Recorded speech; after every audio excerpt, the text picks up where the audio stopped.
I don't understand.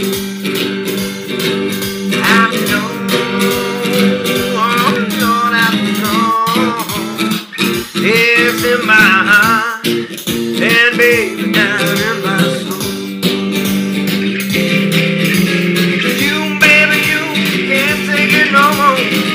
No, I know I'm walking out that door. The way it treated me too many times before.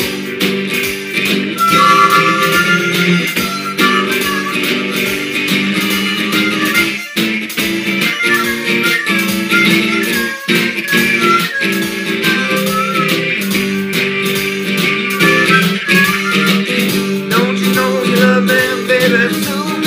Oh, you know I want you there, I want to be right there with you. I know I gotta keep you by my side till the day I die. Cause baby, ecstasy is in my hand. Oh, when I'm holding yours in mine and walking in the sand. Oh, baby, you know it's fine. Oh, now you done and piss me off. You ain't done something you shouldn't have done. Baby, I'm mad. I'm going on. Oh, I'm going on.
Oh, it helps to unmute the microphone. So the kitten just tried to attack my pen holder thing and was trying to get my coffee, so can't allow that. But, anyways, is the live stream actually freaking working? I can't even tell. It looks like we might have one person watching. That's good, I guess. Jerry just texted me to tell you that it's muted. Not anymore, Jerry, not anymore. He got it. So, here's the thing.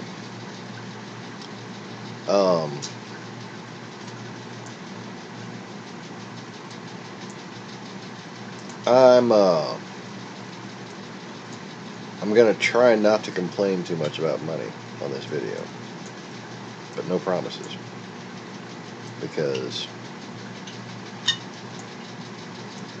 you know, my stomach's been growling all day, and there just isn't much shit I can do about it. Because, you know, we got bills to pay, and, you know, that's never fun. But my wife was, where were you at? When? Oh, for the pictures? Oh, yeah. In the driveway. In the driveway. In the driveway. Right outside. Kicking it with my girls. The neighborhood moms, we were kicking it. And let me trim a little bit of this off of here. Just so we can get a closer look at it.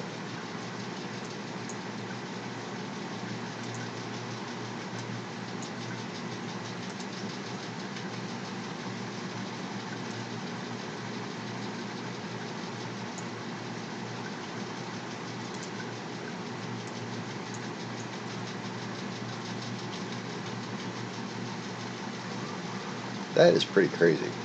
Yeah, I know. Like, I really thought it was, you know, with my whole, like, eye disease and shit, like, I thought I was seeing. I thought I was seeing shit, and I had to get, you know, neighbors to confirm that I was seeing what I was seeing, and it wasn't just, you know. So, anyways, good morning, good afternoon, whatever it is, wherever you are. Good evening, even. Welcome back to the Easy Reefers Coastal Restoration channel of science. Stuff. Where we are currently undergoing loan application and investment seeking process, while depending on you, the viewer, to help support us now that my wife is, you know, kind of Useless? lost, well, not completely useless, you know. No, I drove today.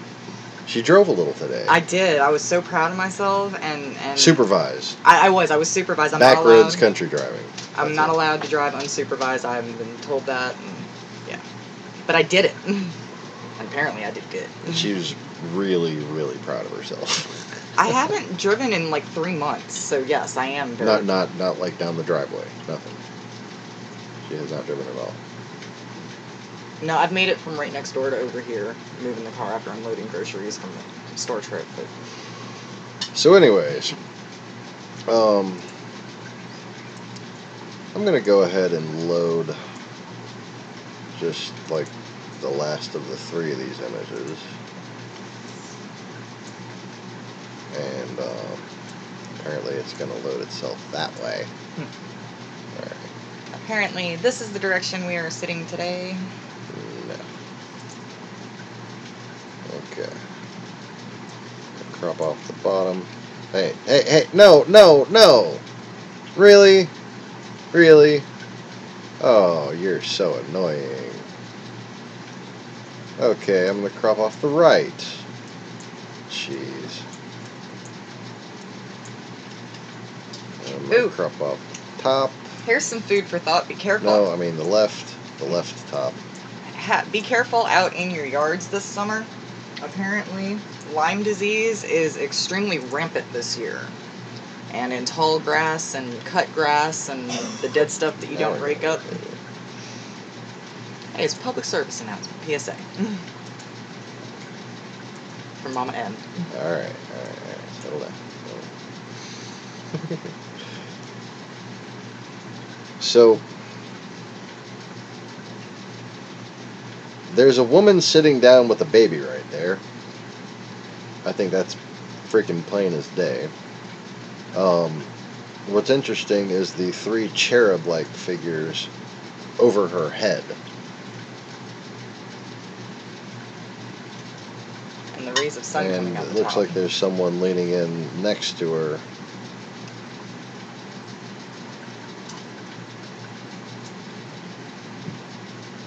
And,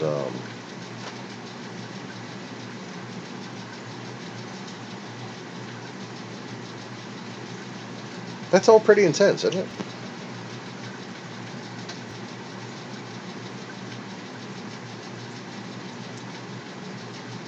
So,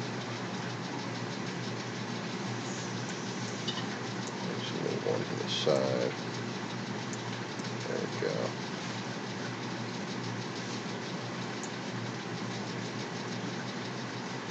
That's a nice view.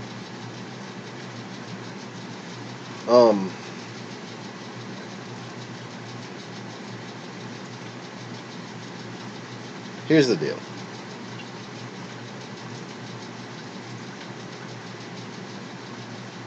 I'm not going to discuss any mystical stuff on this channel. You know, it's really not the point of it anymore. That's all to be done on the non-monetized channel. But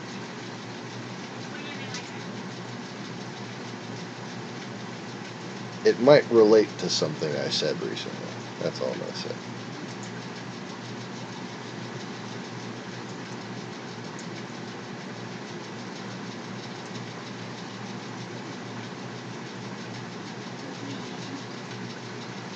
Oh yeah, yeah. There's actually several different silhouettes, several different faces overlayered on top of everything. But yeah, if you look, the largest face in the picture, which actually makes the shadows appear as her fractal, if you will, sort of hair or head tentacles or spire or whatever, crown maybe, crown. The baby is in her right eye, which is interesting. And in fact, depending on which way you face the baby, whether or not you decide to make those its arms or its legs, you can actually kind of get a little bit of a figure both ways. But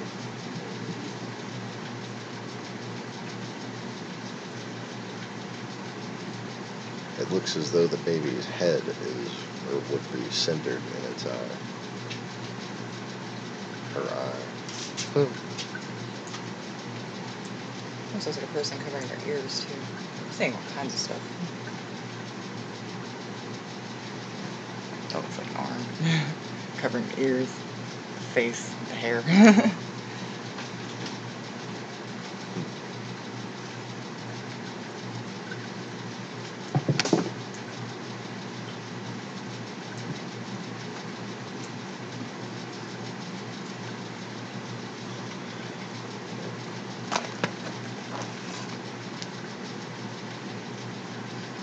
So, what you think of that?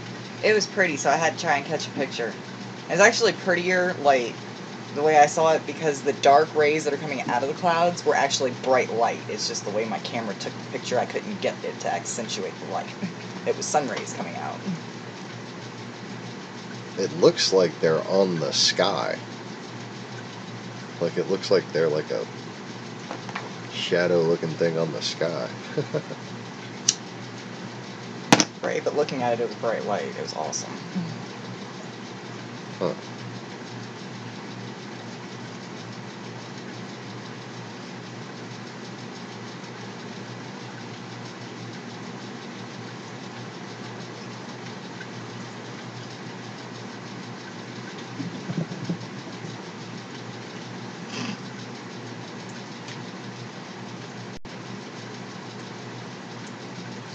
Oh yeah, I bet you that spot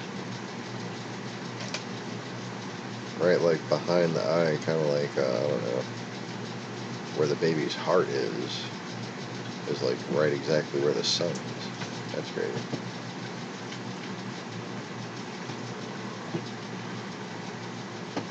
I said I was fascinated and had to try and catch it, you know.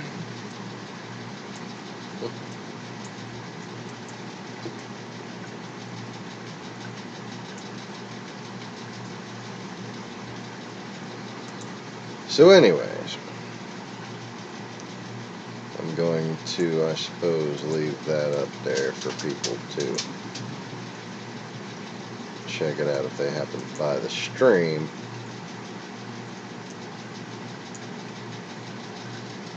But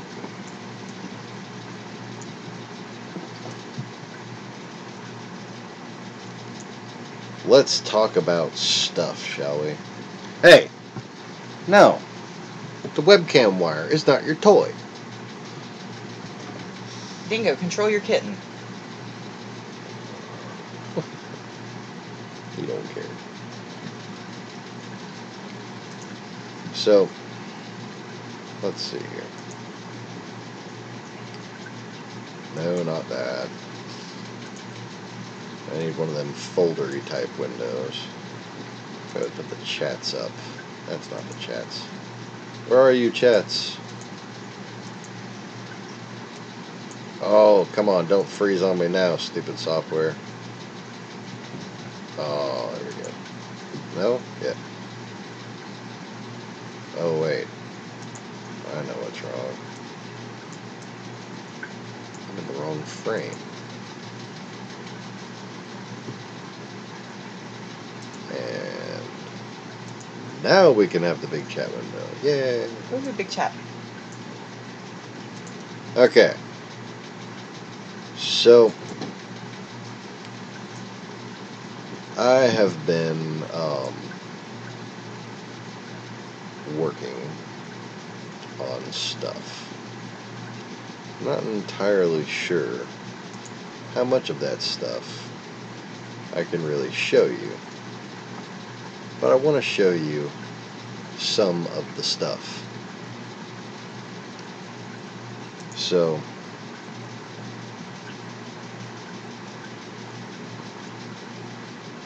for starters, let me just go ahead and do the slides here.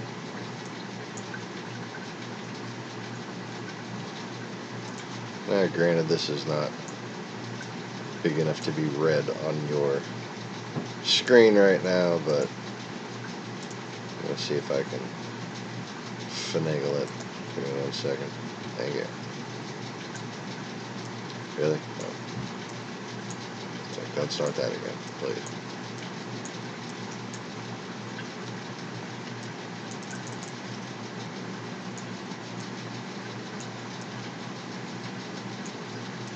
Come on. That's close enough. So,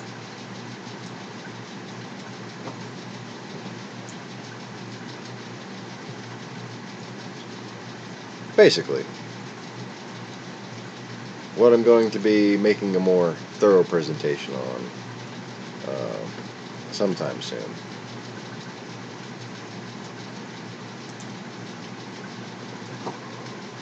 I didn't even see that you told me we had left. Yeah. So anyways.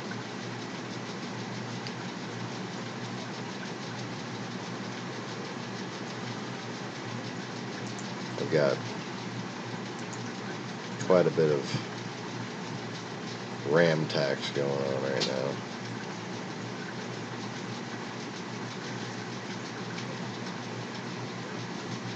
But on the right is the basic look of the future retail store,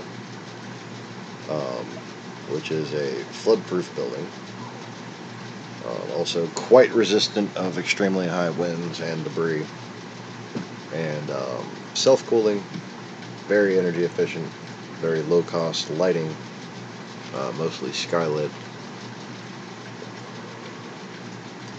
And this plan proceeds explaining everything from the online marketing to the software and hardware, POS and inventory solutions, to the exact implementation and ongoing strategies for every department and aspect of business. And let's see here.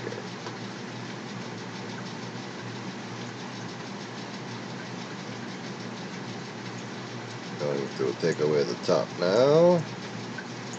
Where's the traction control? Let me look at the bottom.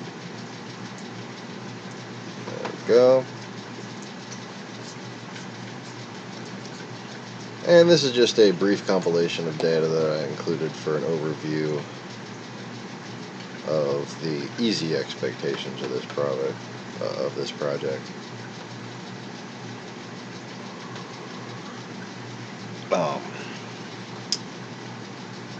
Which I expect in the range of about 110 to 140,000 per year in net revenue. That is without paying myself any salary. but that is after hiring 3 employees for a total amount of $36,000 a year plus sales commission. That divides up into 2 employees at $10,000 a year and 1 employee at $16,000 a year, part-time and full-time. And while that doesn't sound like much pay, the commission is going to be 4% of retail and 2% of wholesale or online sales. So theoretically, an employee could simply post an online ad for a product that we have in our store, and as long as they process the orders, they would continue to receive 2% commission off of every transaction that happens while they're not even working. And I'm also going to be, I haven't set it up yet, but my information technology solution will allow me to very easily set up direct drop shipment items. So if there's an item that I want to stock at my store, if I don't want to stock at my store, if it's something that I will vouch for, I will allow them to post an ad, even if it's not in the store, and we will sell it from our website at the price that we, would normally sell it, or you'd normally find it. And it will be drop shipped directly from the supplier. Their invoice will come templated from our store with the retail price, not the wholesale price, on it. And it's damn near residual earnings, but not quite. But in-store sales, even service write-up sales,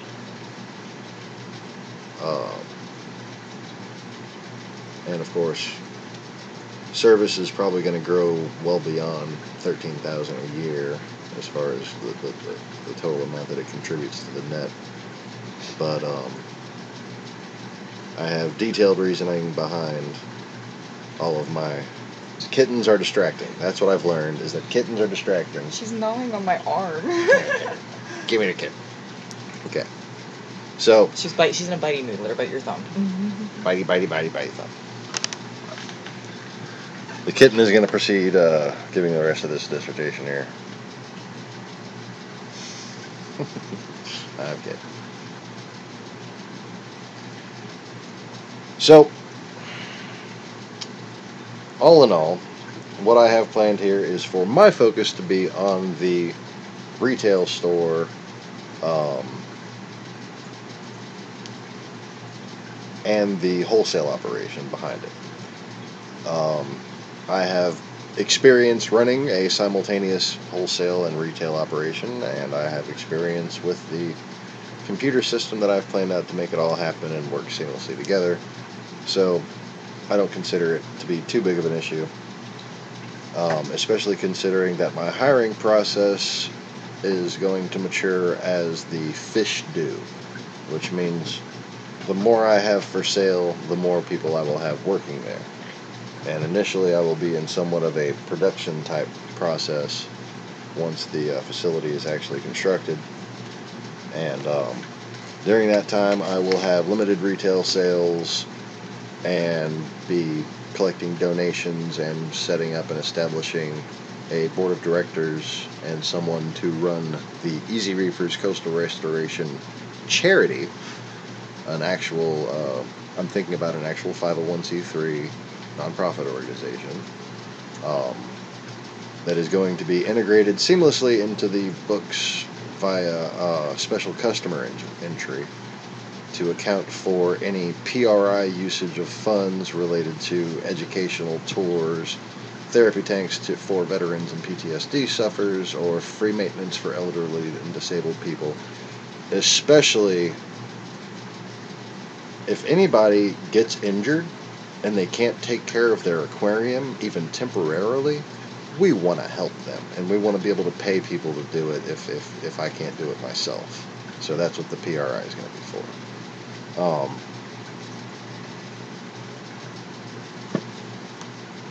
Easy Reefers retail, not the Acadian Mariculture wholesale, because the margins won't be that terribly great on the wholesale side. but the retail side will have great margins and will be able to send 10% of its net revenue as donations for tax write-off purposes, of course, which is the max charitable donation you can make as a private entity or corporation.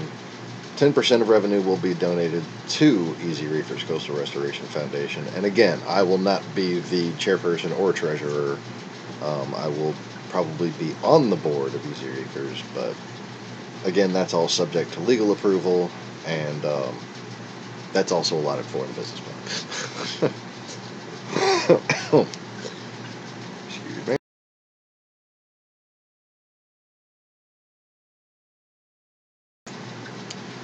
So anyways, the whole premise, the reason why there is common purpose,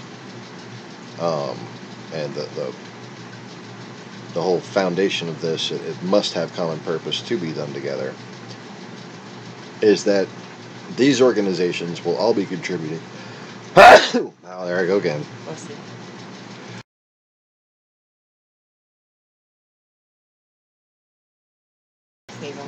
To coastal restorations. Okay, so Acadian mariculture, let's start with that. The wholesale production process will produce a byproduct of nitrates and phosphates, silicates, and basically yummy food for mangrove trees, which are crucial to restoring the coastline of areas like Louisiana.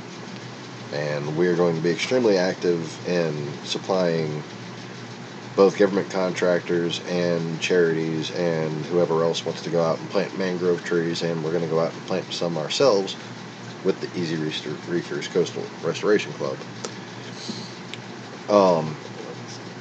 But basically, this is something that can be set up within the designs of the store. And while I'm talking about that, let me just go ahead and give you a peek of the floor plan.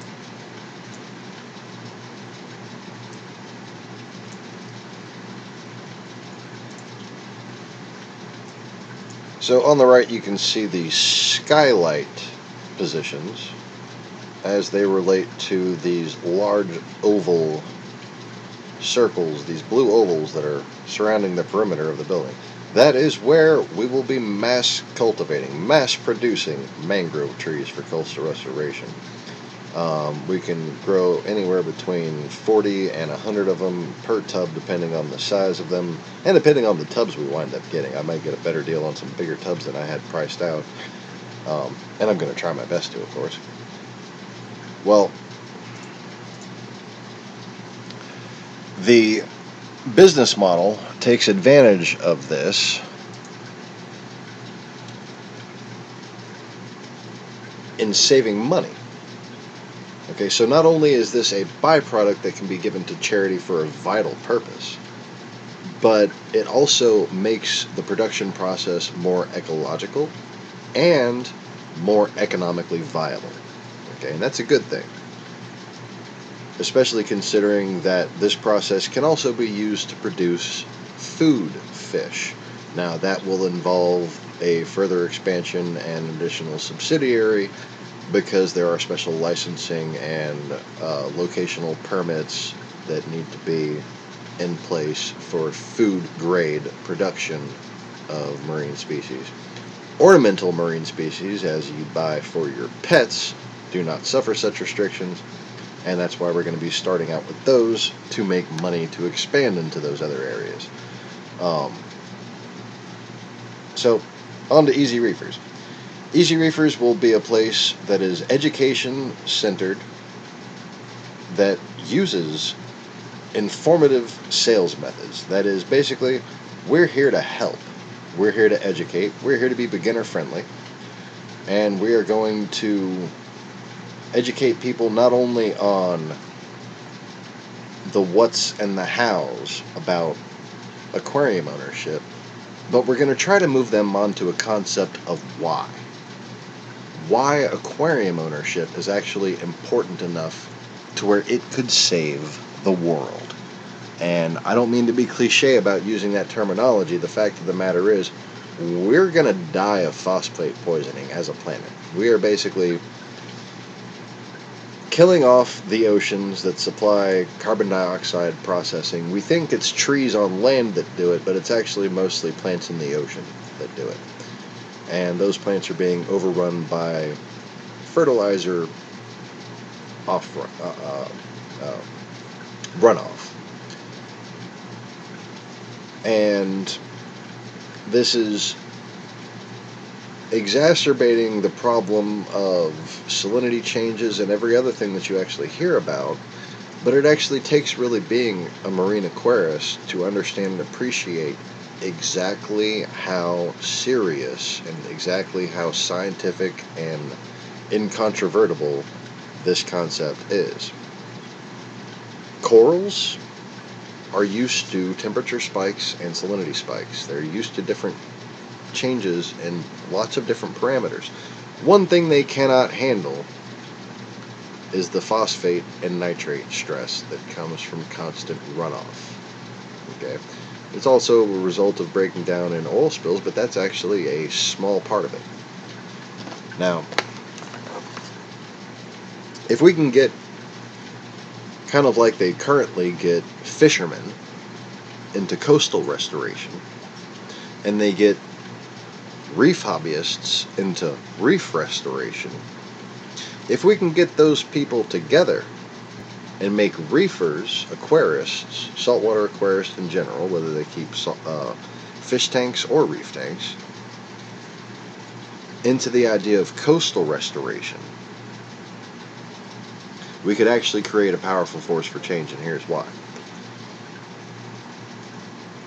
It's been discussed since I brought it up several years ago.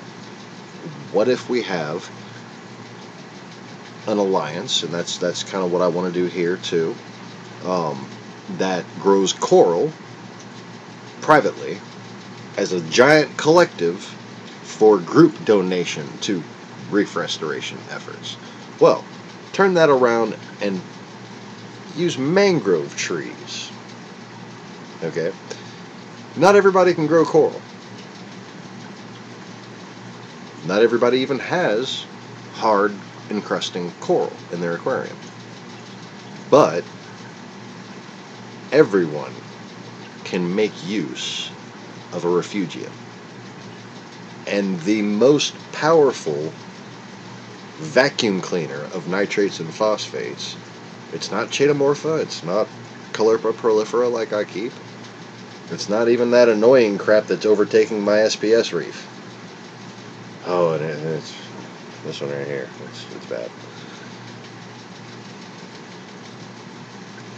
It's mangrove trees.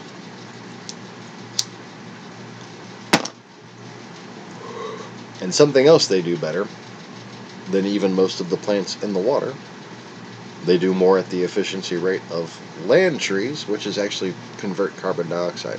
Now,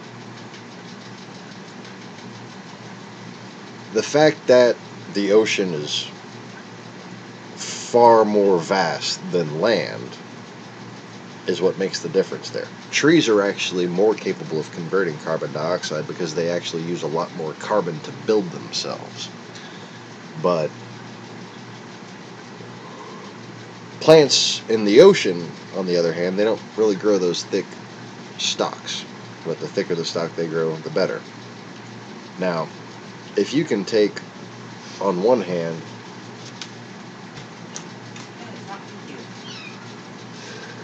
Just trying to eat the bread through the bag. does she have food? Get her some Hey, food. don't bite me.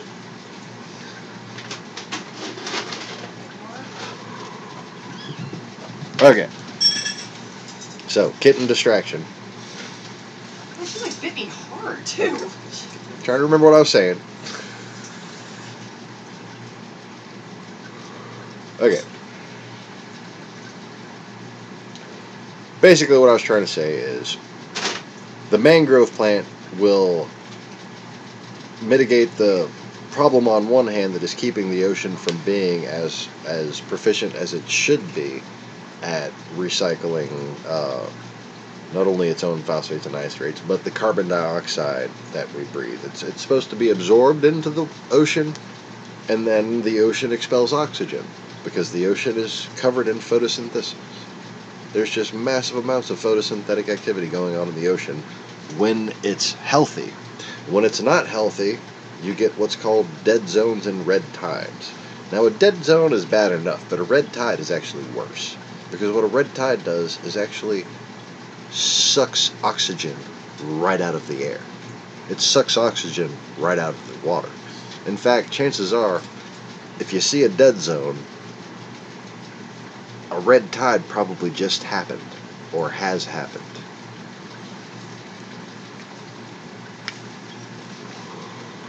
Now,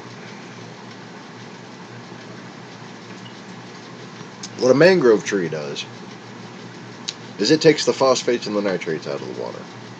Okay, so that makes it really good for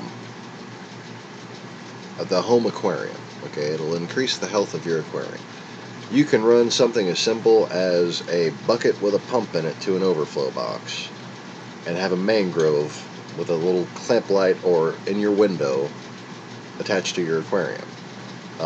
But you can also make a really beautiful in-home display. It's very beneficial to have plants in your house because they increase the oxygenation in your house.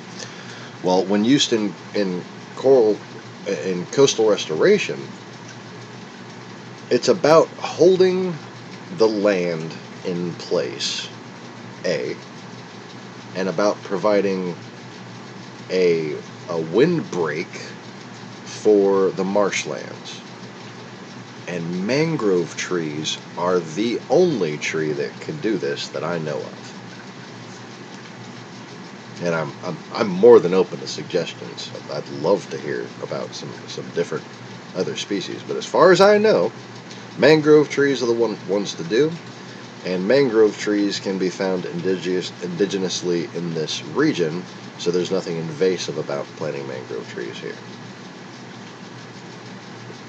Now, while Acadian Mariculture is producing these mangroves, and Easy Reefers is basically promoting the charity, I'm going to have people that are paid to promote a charity that we're also giving money to, but it's also going to be providing a service. Easy Reefers is going to actually benefit in sales by providing a beneficial service. Okay? And that's why I'm either thinking about going the Benefit Corp route or the LC3 route. More than likely the LC3 route because it's a whole lot more simple, but the LC3 as a financial model hasn't really achieved its potential yet. So it may start out simply that this is an LLC, that's an LLC, and that's an NPO. I'm not sure just yet. But if they do wind up, or if I can find that they have and I've just missed it, appropriate the necessary incentives and advantages for LC3 to be worthwhile, then I'll probably want to go LC3. Because this is definitely a purpose-aligned entity. See, look at it this way. If you go look for coastal restoration right now, and you want to say buy a hat, you can buy a hat. You can, I think they still have a kid's shirt and a woman's shirt. And they got a little coffee cooler mug thing. Maybe got a keychain. And you know, if somebody else has a hat or a keychain or a mug, or their kid has a shirt, or their wife has a shirt, or you know, they have the shirt, their kid and they have the shirt, they might recognize your little hat or shirt or keychain. But otherwise, nobody's going to care. You've basically just bought that thing to feel proud of yourself. And while the proceeds support the charity, and that's good, I think that something as important as coastal restoration needs a product that can start a conversation without stuttering. Or you can stutter if you want. I do it all the time.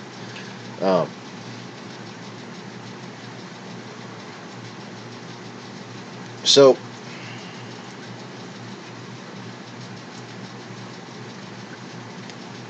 Easy Reefers. I will be offering community service for people to come learn from me about how to aquaculture, in addition to the charity services that we'll be offering. We're going to be having weekly meetings and coordinating with the local school board and the superintendent and the broader Louisiana Coalition of Coastal Restoration, the people with the shirts and the hats and the keychains. Basically, as soon as I'm incorporated, I intend to register with them from both sides, both as a contractor and as a charity.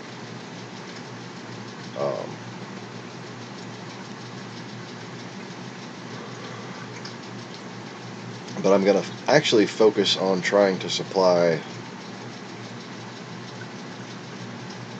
the existing charities and schools that organize and go out and plant seagrass and marsh grass and mangroves right now. They already do this. But the more mangroves they plant, the better. And to plant mangroves, you don't want to just put a little shoot in the ground and just leave it to see what happens. There's a lot of animals that will come and just pick up the shoots and just eat them. There's storms and just all kinds of random crap that can happen to them. What you want to do is grow the tree out to about 2 feet tall, and then put it in a proper weighted planter that will sink itself a little bit into that mud.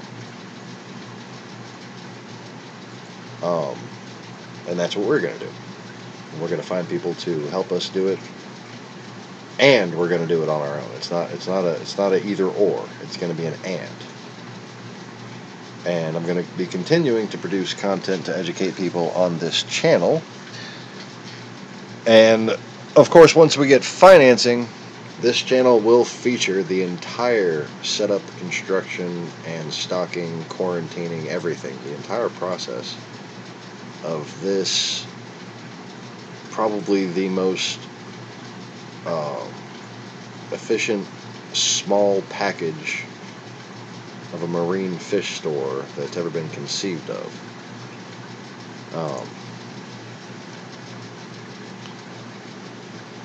But let's talk more about that, shall we?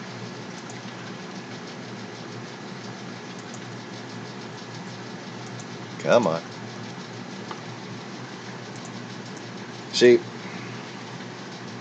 what we're going to have in the center of the building is going to be known as Gaia. This is the Gulf Atlantic Educational Interactive Aquarium. And we are going to be keeping Gulf Atlantic species in there, several of which we will be attempting to breed. And let me just decapitate that right quick.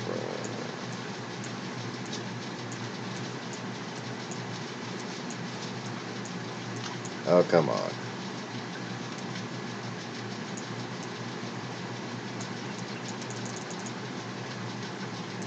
That'll do.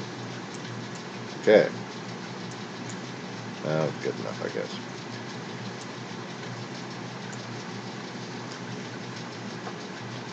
So,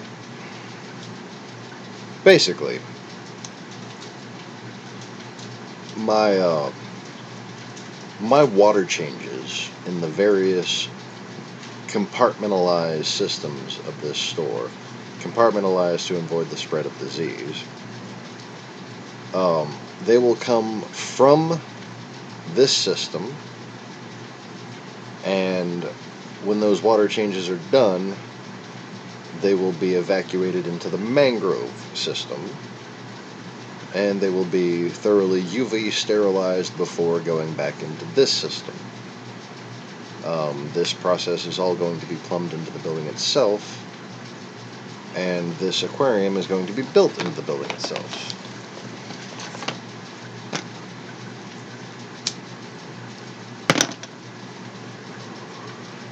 This system is 4,200 gallons overall. The display itself is 3,350 gallons. It is 8 foot by 8 foot by 7 feet deep.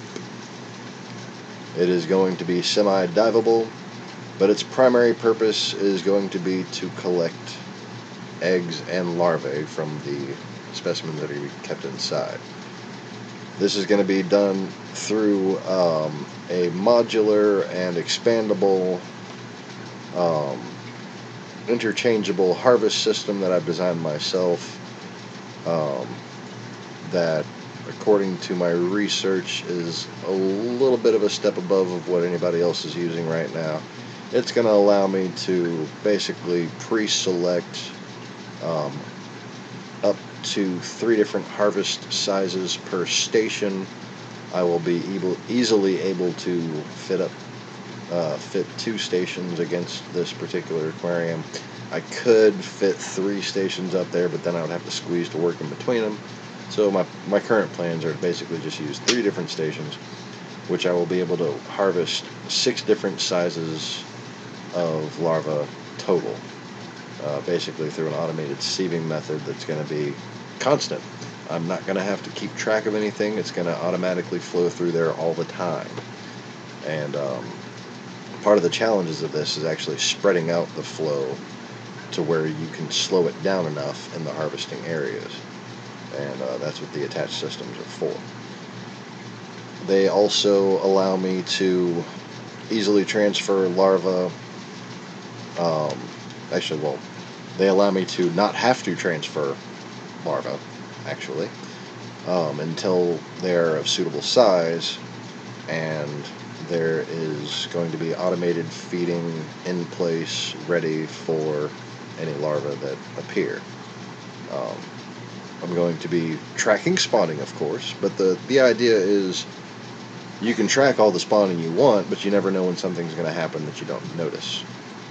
So if anything spawns in that tank, I'm going to harvest it. Now, the design of the building in many different ways contributes to the lighting as well as the heating and cooling of this system. So it is made to be extremely energy efficient. There are also indirect, reflected skylights above this aquarium, which I'm planning on using sort of some color tinted reflective panels to get the sunlight to a lower spectrum to simulate deeper water as you would normally do in a reef tank. And like I said, the feeding system is going to be automated here. This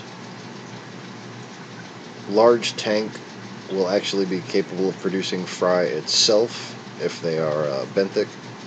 Pelagic larvae will be harvested around the back. The current will be focused towards the front reef display area of the tank, but there will be a lot of room in which fry will be able to raise themselves if they want to, and there will be a constant planktonic supply to this system.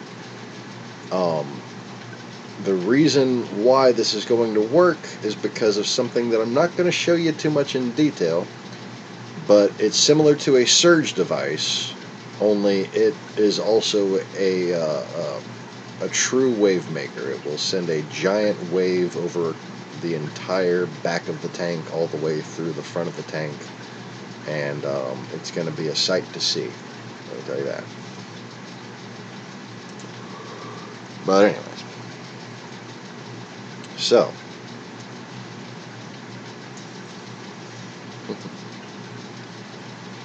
yes, everybody needs a fish tank.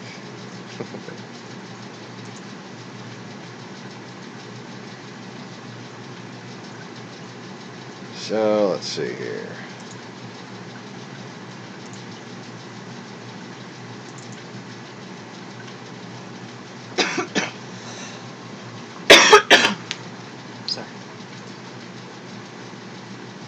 I do have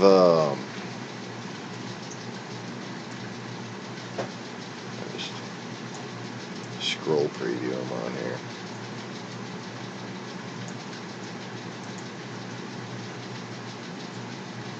I have a complete plan for implementation diagram of all the aspects of how this building is purpose-built to serve the needs of a saltwater aquarium store that also produces its own fish. Retail products, services. There's the actual file for the business plan itself, or one of the copies of it. Acadian Mariculture with the Quincy Fish logo. And we have, oh, that's fun, projections. And we have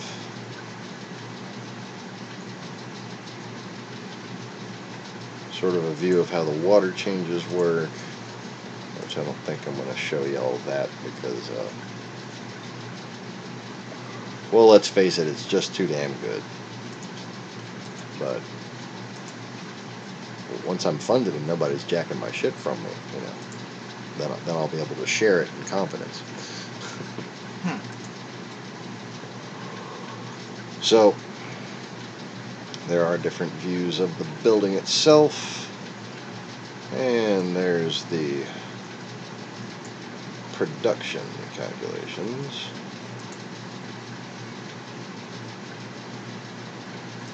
Stand designs, and a cute little view of what the store would look like with a retail sign on it.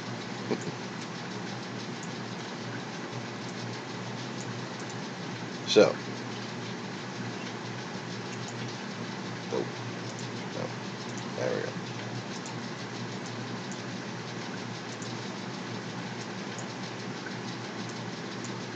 What we have here are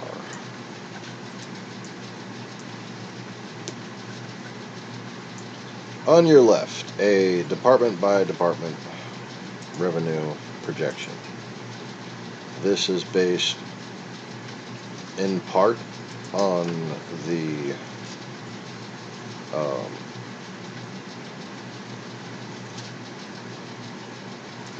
wholesale production. Let's see, all the way on the right is everything by department. The overall projection of the graph featured on the left is the green line, and yeah, the green line.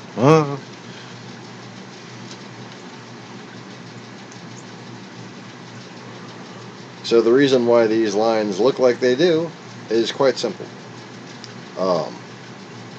I am not currently in production mode. This is going to be a production facility. Fish take time to grow up to a sellable size. As the facility is built, I will continue to expand. As the facility continues to expand, I will expand my brood stock. As that brood stock produces and those offspring continue to mature, these sales will increase in some areas and be reduced in other areas. But overall, the revenue will be planned to increase. So, let me just...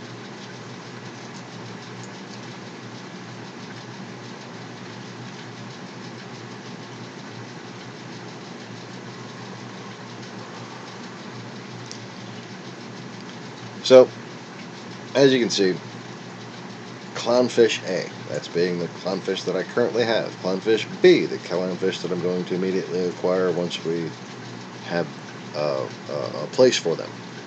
And clownfish C, the ones I'm going to acquire with additional revenue. Okay. So, clownfish A are the ones that are already breeding. Clownfish B are the ones that are going to be acquired immediately, but aren't expected to breed right away. And then clownfish C are going to be put into expansion beyond that. I already have several pairs of brood stock, so what this is more than likely going to entail is allowing some of my males to become females, because chances are the clownfish that I would order from a store are going to be much younger. So the time period is basically going to be as simple as waiting the 6 months for the male that's going to be dominant against the juvenile to mature into a female, and the juvenile likewise to mature into a male. But that's all about clownfish breeding. We are going to be breeding other fish, but I cannot estimate any sort of significant revenue for that in the immediate term. I'm expecting more long-term revenue from that, because we're going to be continually expanding and experimenting as far as what fish we can breed. Now, there is a short list of breedable species that we're going to be doing. The ability to breed those is basically a given, and in addition to that, we're going to be trying to breed new species that people haven't bred before. That's a lot of what that Gulf Atlantic Interactive Educational Aquarium is going to be about. And seahorses. Now, the estimated revenue for this, your year 8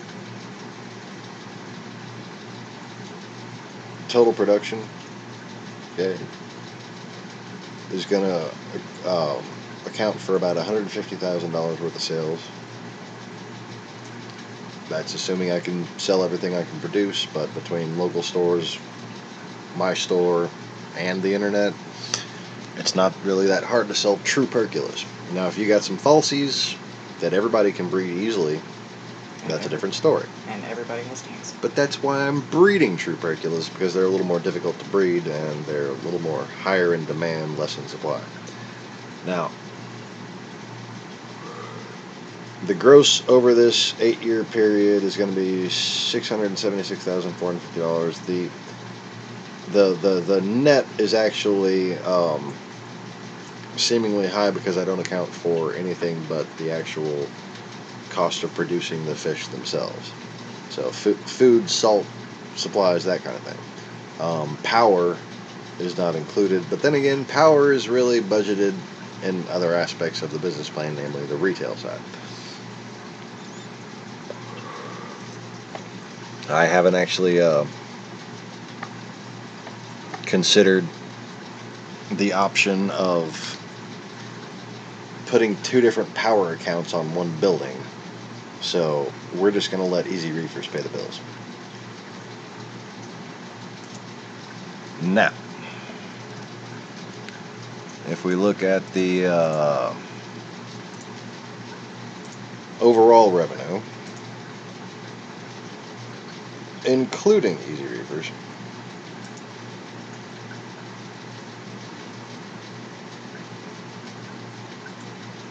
if it'll let me. Any day now. Okay, there we go.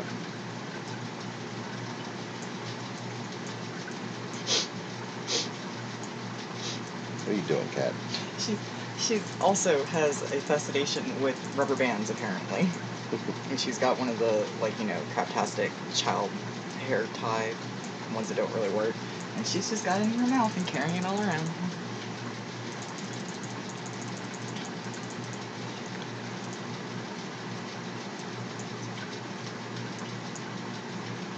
Okay. So that's about as much as I can zoom in on that.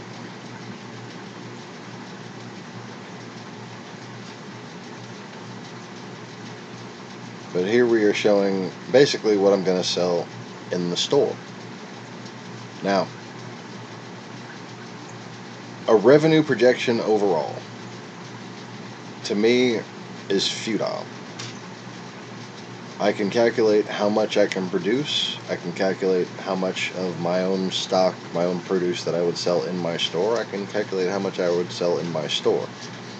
But a combined figure overall is going to be more. And I'm not really interested in working with large numbers. I wanted to make sure this business plan would work on the smallest numbers possible. So that's what I've done. These are annual amounts. So utilities, insurance, taxes, marketing, integration, loan repayment, all that good stuff. $56,000 a year in expenses. Labor, $36,400 a year in expenses. Food supply and medication, that's that budgeting cost from the other. Basically, Acadian Mariculture is going to pay for the food. Easy Reefers is going to pay for the power. That's $2,076 per year, because we're going to be growing a lot of our own food, is the thing. And we're going to be using small amounts of purchased materials to grow large amounts of food, namely phytoplankton. Phytoplankton helps you cultivate everything from rotifers, copepods, brine shrimp, and beyond. So,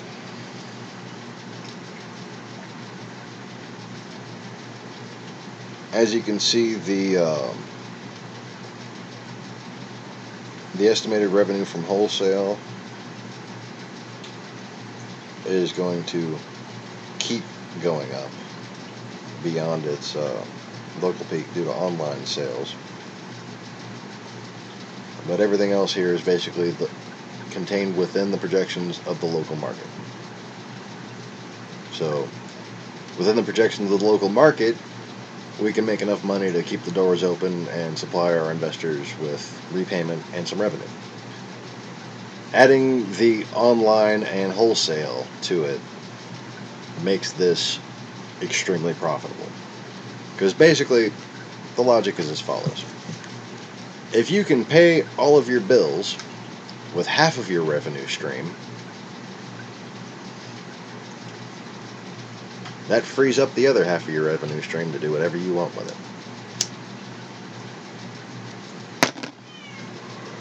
it. In this case, we will be continuing to expand.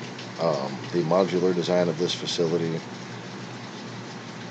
allows for a lot of expansion within the premises, and construction of additional facilities will benefit especially a private investor because of the design of this particular building and its otherworldly attributes. Okay, so I have everything from a shed that can float to, and I'll show you a small little thumbnail version of it, but I'm sorry. So right here is a couple little detailed diagrams that are only going to be shown in their full glory to investors who have met with me personally to sign a non-disclosure agreement.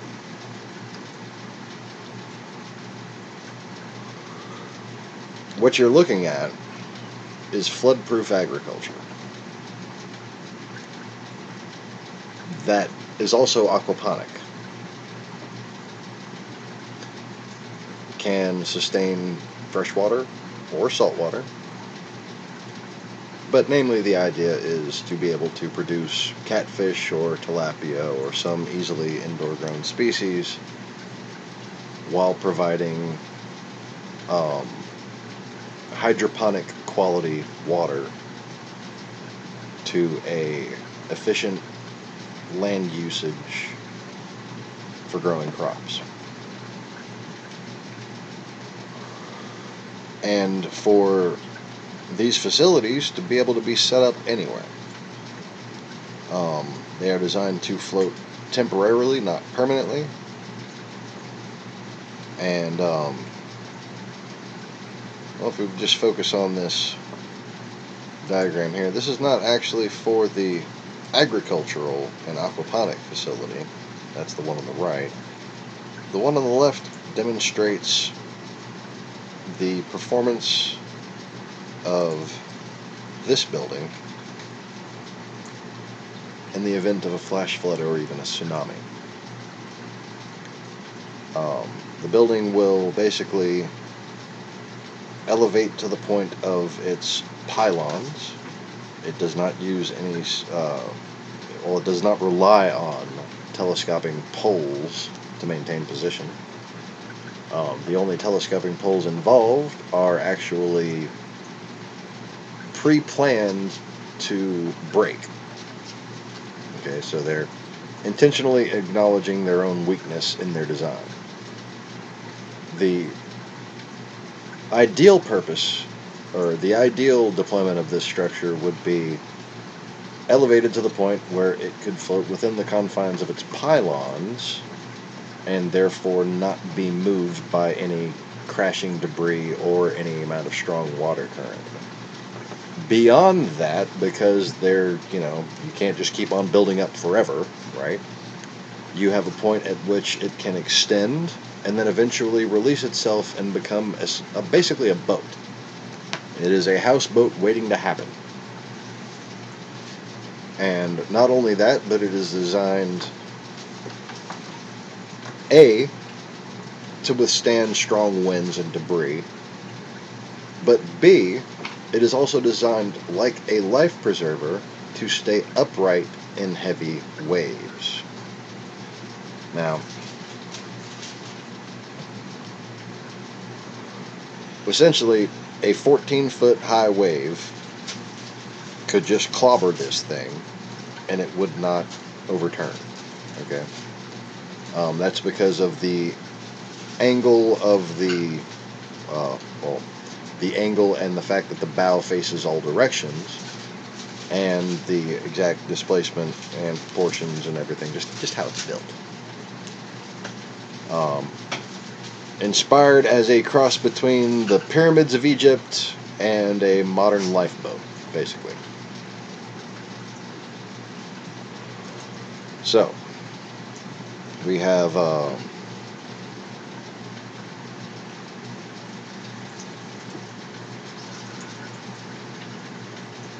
the entire retail selection planned out for the store. And we have the overall product shelving previously arranged.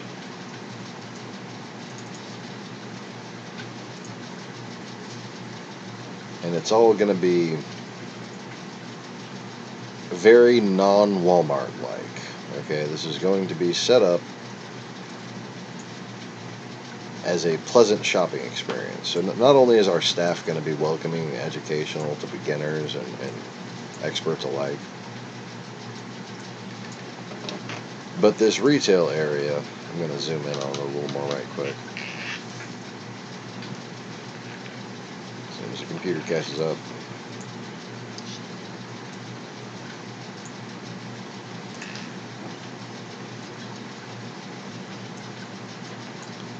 Okay, so this corner, over in the right corner,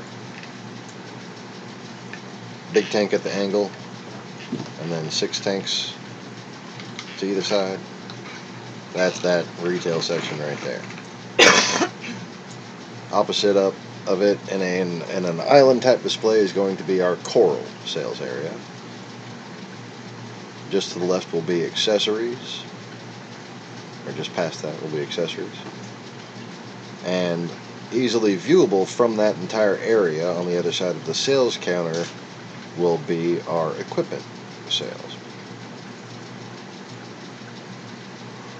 And then of course there's the top left area of the retail section, which we will be selling aquaculture goods and our reliable breeding clownfish will be put on display so everybody can see the mama and daddy clownfish that they're going to be buying the babies from. And I just think that's a cool thing. Plus it helps in the educational aspect of it. And speaking of the educational aspect of it, we're going to have a Pentagon, a little pentagon-shaped aquarium. That's going to be about 2 feet off the ground for small children to be able to play with starfish, hermit crabs, that kind of thing. And behind that, and used to attract attention to it, will be the Pentagon, will be a system that is topped off. It's going to be set up with pristine water, okay? But we're going to top it off with water from the local river. Not the Mississippi, the Comey River. The one that actually caused that, or the one that was largely to blame for that big flood that just happened.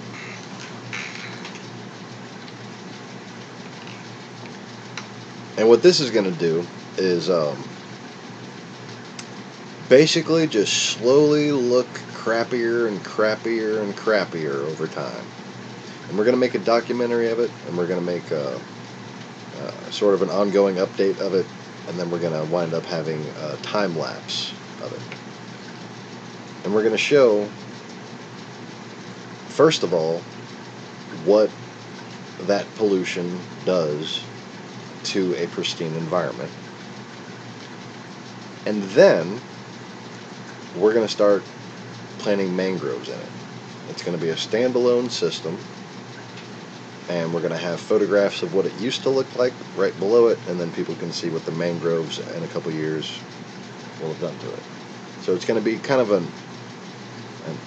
public experiment, if you will. And of course, so people can learn about the beautiful life that exists in the Gulf of Mexico and around this side of Florida and the northern side of the Caribbean. We're going to have our central display. And people wonder about what kind of fish we have out there. We're going to show them, because a lot of them are a lot more impressive than you might think. There are some really beautiful species right out there in the Gulf of Mexico.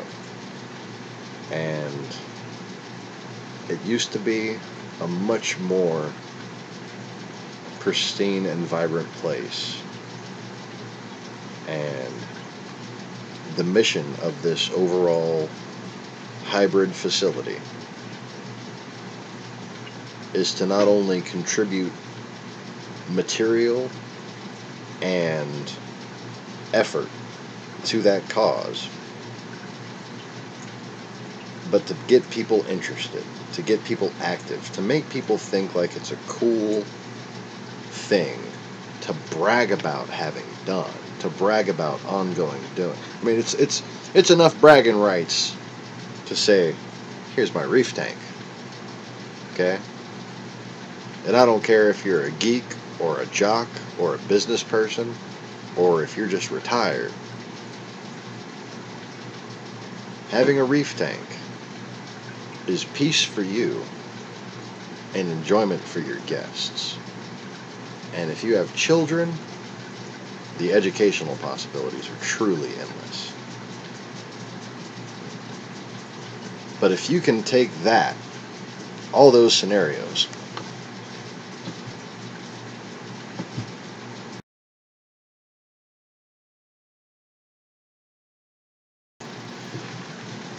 and keep your dog from sitting there right by your feet and just scratching and distracting you. Anyway, just had to ruin my final speech, didn't you, Dingo? Thanks.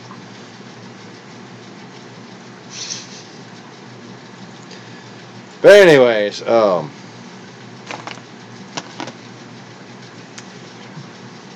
if we can get people interested in aquariums, and they are. Anybody who has a reef tank or has had a reef tank knows the kind of interest that people show when they come over. If you can take that point in a conversation and then get them asking about, hey, why are you growing this tree out of your tank? Why are you growing this tree in a bucket next to your tank? And why do you have this little tiny tank next to your big tank? with these plants and these trees in them. And you can have your little Easy Reefers Coastal Restoration bumper sticker, or maybe even a hat or a shirt or a keychain or a mug. Bumper sticker. But you'll have something that can start a real conversation and create genuine interest in coastal restoration that doesn't make people feel like it's something that they have to just donate to and pray that it gets better. It's something that they can actually get enjoyment through active participation in. And I think that's something worth doing. So, thanks for watching. I hope you enjoyed this presentation. Please continue to support us in our time of transition and dire need. Yeah, dire need. Support can be sent by easyreefers@gmail.com to the place where pals pay us. So be a pal and continue to be a pal, or whatever. And if there's any questions, I'm gonna go ahead and open up the chats for them in case anybody has any. And in the meantime, I hope you enjoy this view of my wonderful fish tank. Thanks for watching. Please click the like button, subscribe if you haven't already, and share this video to anyone you might think would find it interesting. Peace.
Alright, thanks once again for watching. Y'all take it easy, but don't take it all.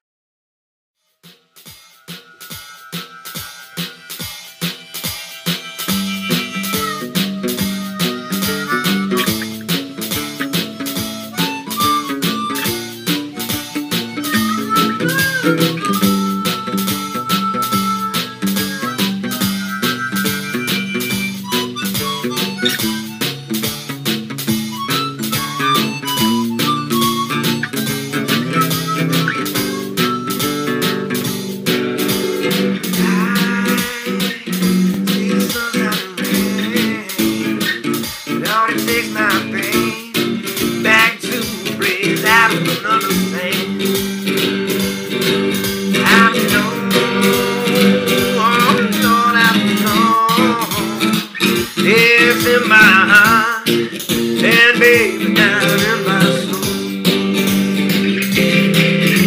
You, baby, you can't take it no more. No, I know I'm walking out that door the way you treated me too many times before.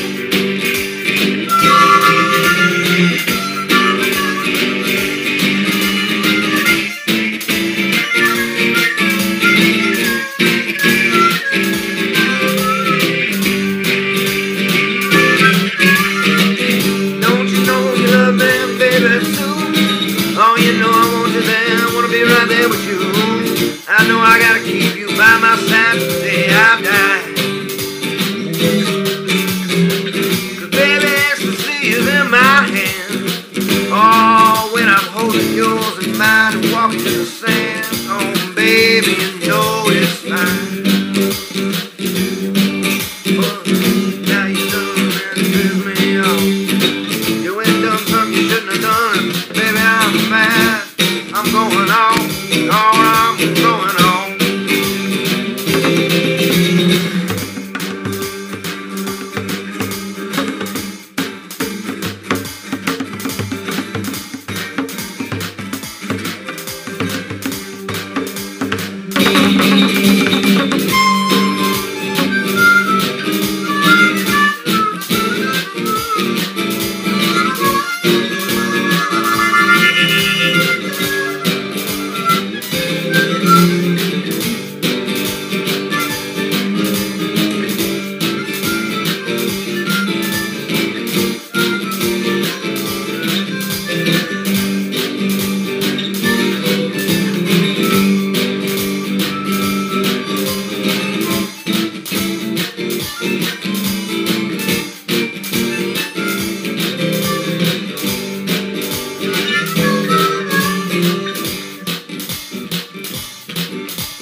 I can't take it no more.